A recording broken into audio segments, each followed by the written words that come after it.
Hello, welcome to Jump In with Raymond and Tanesha Sharp. Hey everybody, hope you're having a great day. Thank you for joining us. Right now we're about to jump Jump in. in. All right.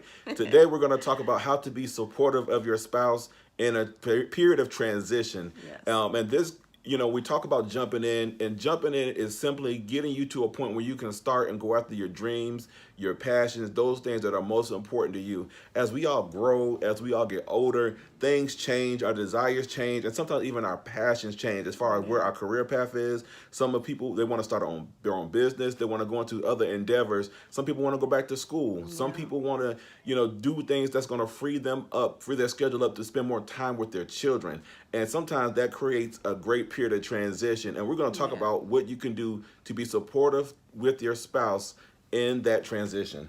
So one thing my spouse did for me is when I had a desire to start my own business. And at first my wife was very apprehensive, but one thing I had to do was really show her all the benefits, the pros and also the cons, and show her that I had an actual plan, okay? So the first thing that you can do, my wife was very good with me in doing, is helping me with my plan of transition. When should I transition? How I should transition? What is the family life and the day-to-day life going to look like after I make this transition into my quote-unquote, stable employment to a fully commission-based job? Making sure that we was prepared financially for that transition was something that was very, very important to her, and that's something that she was very instrumental in because she handles and she does very well with our budget and with our finances. So she was very, very helpful, and I'm very thankful for that. But we have to make sure that we communicate our expectations very, very clearly so that when the transition is, commencing, that there aren't any major changes, there aren't any major deviations from the plan because of something that wasn't discussed. So don't make any hasty decisions. Plan it out. My wife's plan, we actually planned for my transition about 4 years before it actually happened. And that's something that I'm very thankful for. Yeah.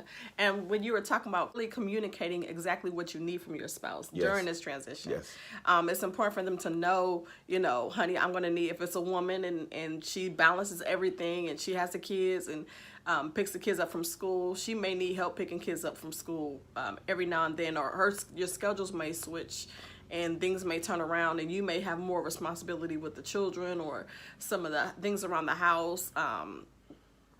Different things that will transition and transpire during this time. You have to, once it's been communicating, have a good attitude about it, shift with what needs to happen. Because at the end of the day, you are a team and you got to make this thing work.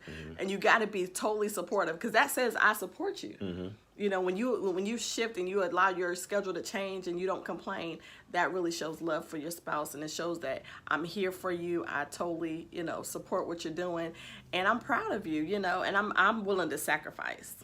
I'm willing to make the certain sacrifices. Yeah.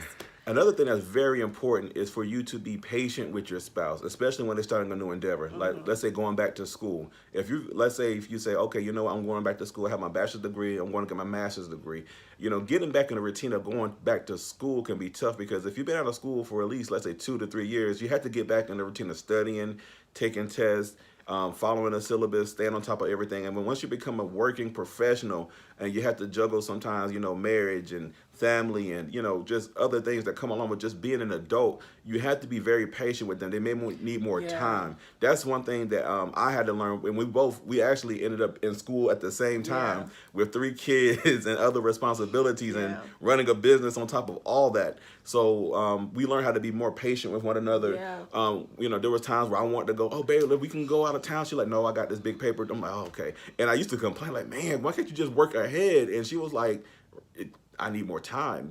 I had to get back in the rhythm of going to school. And that's something that I had to understand and just relax. I was like, okay, I know where we are. This is our season to further ourselves academically. And so I had to make other choices. So if I wanted to spend some time with her, it had to be something that was more local that wouldn't take her away from her studies. And I had to be okay with that. And I was okay with that because ultimately I want her to be successful. So learning how to be patient, learning how to reorganize and restructure things is so very important. Yes, and also when you talk about being patient, the emotional state sometimes that they may go through, Yeah. whether we're transitioning with health, new job, there are challenges and there are frictions, things that will cause you to have emotional meltdowns at times.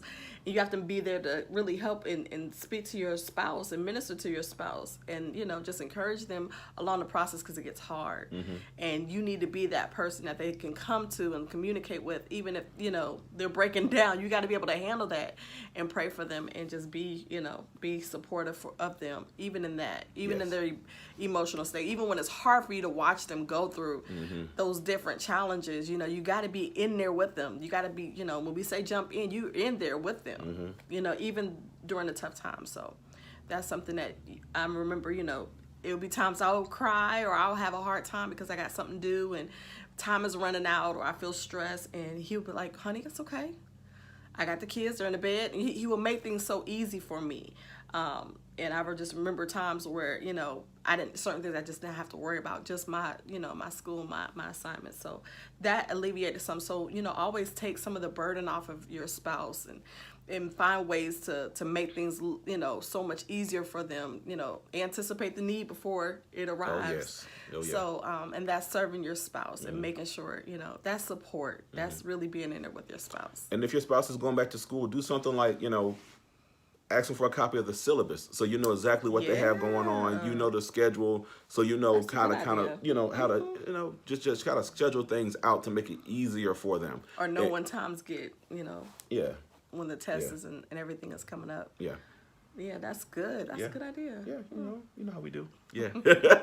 But, be encouraged. Jump in. Yes. Don't make any excuses and be supportive of one another. The last thing that you want to happen is for your spouse to feel like you didn't support them. And everybody wants to enjoy success, but we also have to enjoy the work that precedes success.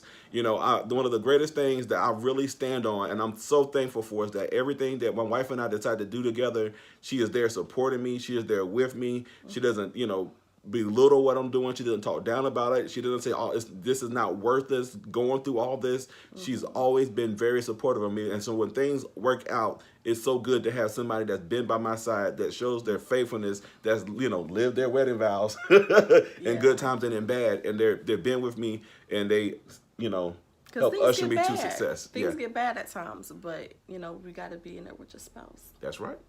All right. Until next time. Until next time. Jump in. Take care.